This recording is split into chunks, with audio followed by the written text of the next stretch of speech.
त्यावेळी मी सिमल्याला काही कामानिमित्त बरीच वर्ष राहिलो होतो. एका बाजूचा सुंदर असा बंगला मला राहायला मिळाला होता. बंगल्याला एक सुरेख बाग होती आणि ती उगवतीच्या बाजूला असल्यामुळे फुलांनी नेहमीच भरलेली असायची. त्या बंगल्यातील सर्व गोष्टी अतिशय उत्तम होत्या. कोणालाही हेवा वाटावा असेच ते ठिकाण होते. मात्र एकच त्रास होता. बागेच्या भिंतीला लागूनच एक लहानसा रस्ता गेला होता. त्या रस्त्यावरून माकडांची एक टोळीच्या टोळीच रोज सकाळी संध्याकाळी जात येत असे. दिवसातून 2दा त्यांचे टोळके उड्या मारीत चित्कार करत येई. एका सकाळी दरीकडे जाताना आणि दुसऱ्यांदा संध्याकाळी घरी परतताना. या दोन्ही वेळे ही माकडे दिसेल ती गोष्ट उद्ध्वस्त करून टाकत असत. ही माकडे अतिशय धीट होती. घराच्या खिडक्या जरा उघड्या टाकलेल्या आढळल्या तर ती घरातही घुसत असायचे. सिमल्याच्या वरच्या बाजूला जक्को नावाची एक टेकडी आहे. तिच्यावरील गर्द झाडीत त्यांचा नेहमी मुक्काम असे. आणि वैशिष्ट्यपूर्ण गोष्ट ही की ती सगळी एका साधू महाराजांच्या अंकित होती. त्यामुळे त्यांना मोठे पवित्र प्राणी समजण्यात येई. अर्थातच त्यांना मारायची काय, पण हात लावायची ही कोणाला अनुज्ञा नव्हती. पाठलाग करून त्यांना हुसकून देणे एवढेच काय ते आपल्या हातात. पण त्याची त्यांना फारशी पर्वा नसे. एखादे माकड बागेत येऊन फुलांच्या बिया खात बसलेले दिसले की मी त्याच्या अंगावर धावून जाई, पण शेवटच्या क्षणापर्यंत त्याचे खाणे शांतपणे चाललेले असायचे. मी अगदी जवळ जाऊन टेपलो म्हणजे पटकन एक उडी घेऊन ते झाडावर जाई आणि तिथे आरामशीर बसून मला दात विचकून दाखवी. कंटाळून मी जरासा लांब गेलो की ते पुन्हा खाली येई आणि मग पुन्हा खाण्याचे काम बिनघोरपणे सुरू होई. माकडांचा हा उपद्रव इतका वाढला की मी अगदी चिडून गेलो होतो आणि त्या साधू महाराजांकडे जावे आणि त्यांना भेटून आपली तक्रार सांगावी असे मला सारखे सारखे वाटू लागले. हा साधू एक म्हातारा माणूस होता, पण मोठा गमत्या होता. जक्को टेकडीवर त्याची झोपडी होती. तिथे तो राहत असे आणि अनेकदा आपल्या बिट्ट्या तट्टावर बसून सिमल्यात येत असे. रस्त्यात कुणीही भेटले तर त्याला थांबून घ्यायचा आणि गप्पा मारायचा. स्वतःच विनोद करून मोठमोठ्याने हसायचा असा मोठा मजेदार माणूस होता तो. माझी आणि त्याची अशीच एकदा रस्त्यात ओळख झाली होती. जक्को टेकडीवर आपल्याकडे येण्याचे निमंत्रणही त्याने मला दिलं होतं. माकडांचा हा उपद्रव तोच थांबवू शकेल असं मला वाटू लागलं, कारण ती त्याच्या आज्ञेत होती. आता सगळीकडे बोभाटा होता. मी बराच विचार केला आणि त्याच्याकडे जायचे असं ठरवलं. ठरल्याप्रमाणे एका रविवारी मी निघालो. माझ्या बरोबर माझा 5 वर्षांचा मुलगाही होता. टेकडीचा रस्ता तसा काही सोपा नव्हता. 1000 फुटांपेक्षाही जास्तच खडा असा चढ चढायचा होता. म्हणजे मोठे दिव्यच होते. फक्त नेहमीच्या रस्त्याने जाण्यापेक्षा आडवाटेने गेलो तर थोडेसे जवळ पडेल या हिशोबाने बारक्या बारक्या पाऊल वाटेने मी वर गेलो. पोराला खांद्यावर घेतले होते. खिशात धान्य भरून घेतले होते. आमच्यासाठी नव्हे हा, तर माकडांसाठी. तेवढीच आपली पोराला गंमत दाखवायला झाली या विचाराने मी खिसे भरून धान्य घेतले होते. टेकडीवर आल्यानंतर रस्ता पुष्कळ सोपा दिसला. झाडी हळूहळू दाट होत होती आणि आम्ही गर्द सावलीतूनच चाललो होतो. माझा मुलगा मात्र अगदी गप्प झाला होता. इतका वेळ चाललेली त्याची बडबड आता अगदी बंद झाली होती, कारण ती जागाच तशी भयान वाटत होती. एकाएकी तिथली झाडे माकडांनी लगडलेली दिसू लागली. झोपडीकडे आम्ही चाललो होतो आणि झाडाखालून वाट असल्यामुळे ती आमच्याकडे टकामकाळ बघत होती. मला एकदम खिशात ठेवलेल्या धान्याची आठवण झाली. मी खिशातून धान्याची पिशवी बाहेर काढली आणि पोराची करमणूक करण्यासाठी त्यातले मूठभर धान्य खाली टाकले, पण त्याचा उलटाच परिणाम झाला. क्षणार्धात आमच्या भोवती माकडांचा वेढा पडला. मी दचकून माझ्या मुलाला उचलून घेतलं, परंतु जमलेल्या माकडाने अंगावर चाल करून आमचा ताबा घेतला.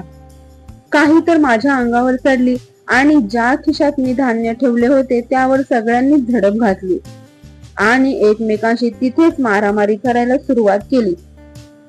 त्या सगळ्या भांडाभांडीत आमची सालडी निघाली नाही हे नशीबच म्हणावं लागेल. खरोखरच तो प्रसंग अत्यंत भयानक होता. सुदैव आमचे साधू महाराजांची झोपडी अगदीच जवळ कुठेतरी होती. त्यांना हा आरडाओरडा ऐकू आल्याबरोबरच ते धावत आले आणि ओरडून त्यांनी जवळचे धान्य मला फेकून द्यायला सांगितले. तशाही परिस्थितीत मी खिशात हात घातला आणि पिशवी बाहेर काढून फेकून दिली. मग मात्र माकडे आमच्या अंगावर राहिली नाहीत.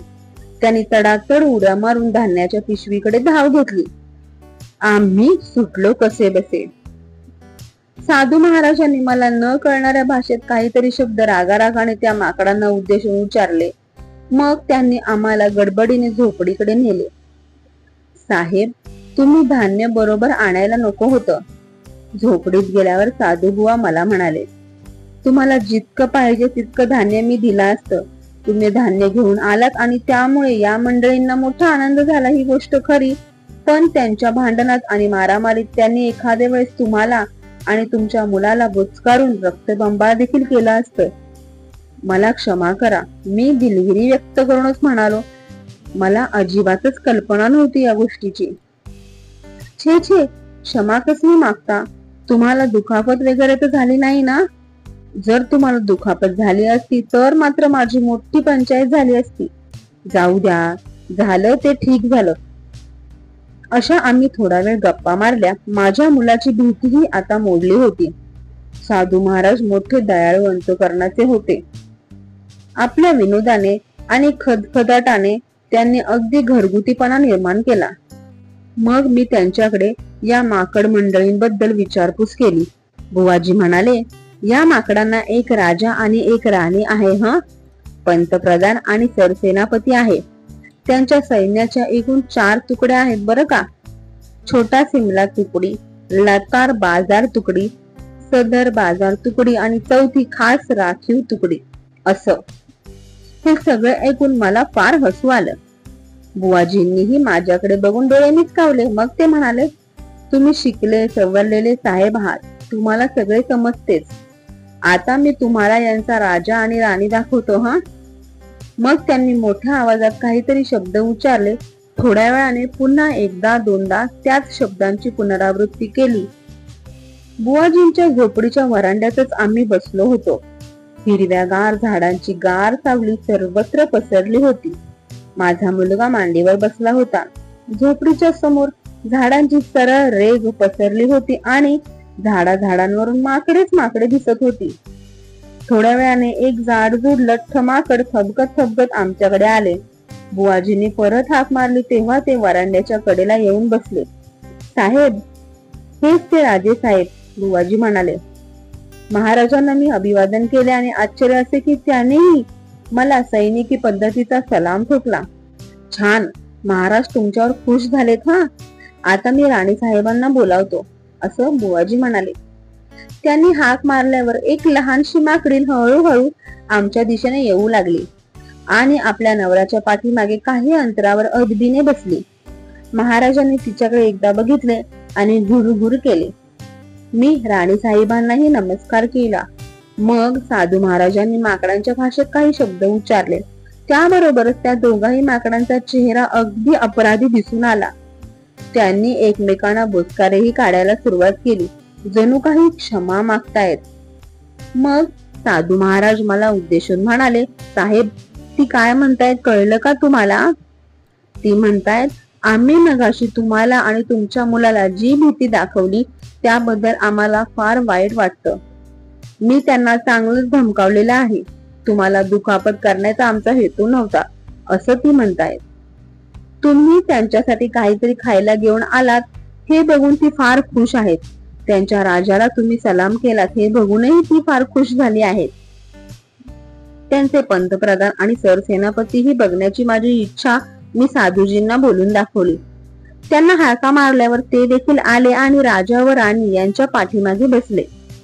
शिवाय प्रत्येक तुकडीचा नायक आहे तो निराळच. साधू महाराज मला म्हणाले, पण दिवसभर या तुकड्या खाली दरीमध्ये असतात, त्यामुळे त्यांची आता मात्र गाठ पडायची नाही. हे ऐकल्यावर मला एकदम आपण साधू महाराजांना कशासाठी भेटायला आलो आहोत त्याची आठवण झाली. मी म्हणालो, बुवाजी, तुमच्या माकडांची एक तुकडी आम्हाला अतिशय उपद्रव देते आहे. हो, कोणती तुकडी मला काही माहित नाही, बहुतेक छोटा सिमला तुकडीच असावी.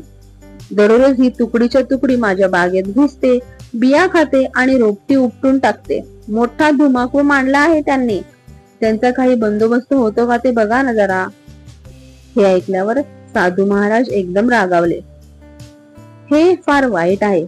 थांबा, मी त्यांच्या राजाशी बोलतो, असे ते म्हणाले. आणि मग अतिशय आश्चर्यकारक गोष्ट घडून आली. साधूजींनी राजाला उद्देशून एक लांबलचक भाषण केले. अर्थातच मला त्यातलं एक अक्षरही कळालं नाही म्हणा. ते ऐकल्यावर राजाने चेहरा दुर्मुखलेला करून स्वतःलाच बोचकारे काढले. आपले पिंगट डोळे त्याने किंचित मिचकावले. एखाद्या खोडकर आणि उपद्व्यापी पोराला दम भरल्यावर ते जसं करताना अगदी तसं. बुवाजींनी अधिकच रागाने भाषण सुरू केले. शेवटी राजेसाहेब आपल्या पंतप्रधानाकडे वळले आणि त्यांनी त्यांच्याशी रागारागाने बातचीत केली. पंतप्रधानानेही काहीतरी प्रत्युत्तर केले आणि किंकाळ्या मारीत दोघांचा जोरात सामना झाला. शेवटी संतापलेल्या राजाने त्या पंतप्रधानावर झेप घेतलेली दिसली. हा प्रकार बघून मी तर चकितच झालो होतो. म्हणालो, ही भांडणं कशाबद्दल? ते चिडलेत का एकमेकांवर? साधू महाराजांनी नकारार्थी मान हलवली. छे छे, ते म्हणाले, ते एकमेकांशी संभाषण करतायत. एकमेकांशी चर्चा विचार विनिमय करण्याची माकडांची तशी पद्धतच असते. यात काही विशेष नाहीये. मी त्यांना बजावून सांगितले की यापुढे त्यांनी तुमच्या बागेला अजिबात हात लावता कामा नये. आता यापुढे तुम्हाला त्यांचा बिलकुल त्रास होणार नाही. तुम्ही हे मला आधीच का बरं कळवलं नाही? मोठे चावड झालेले दिसतायत हे डॅम्बिस लेखाचे. माझे काम संपले. नंतरही आम्ही तिथे बराच वेळ थांबलो. पण वेळ भराभरा चालला होता आणि शेवटी जाणे हे भागच होते. वाटेत कोणताही त्रास न होता आम्ही ती अवघड टेकडी उतरून सुखरूप घरी आलो. आणि सांगण्यासारखी गोष्ट अशी की पुन्हा म्हणून माकडांचा त्रास आम्हाला बागेत कधीच झाला नाही. पूर्वीप्रमाणे दिवसातून 2दा ती बागेजवळून जात, शिट्ट्या मारीत, चित्कार करीत जात. परंतु त्यांनी बागेत कधी चुकूनही पाऊल ठेवले नाही. कधी कधी बागेच्या कुंपणावर त्यांची ओळच्या ओळ बसलेली मला दिसत असे, पण कोणीही बागेत शिरले मात्र नाही. एकदा चुकून एक पिल्लू बागेत शिरलं होतं, पण ते आत शिरल्याबरोबर त्याच्या आईने धमकावणी वजा मोठा चित्कार केला आणि आपल्या केसा लांब हाताने त्याला ओढून बाहेर काढलं आणि लांब हाकललं. त्यानंतर बाजूने जात, पण कधीच त्रास न देता. धन्यवाद.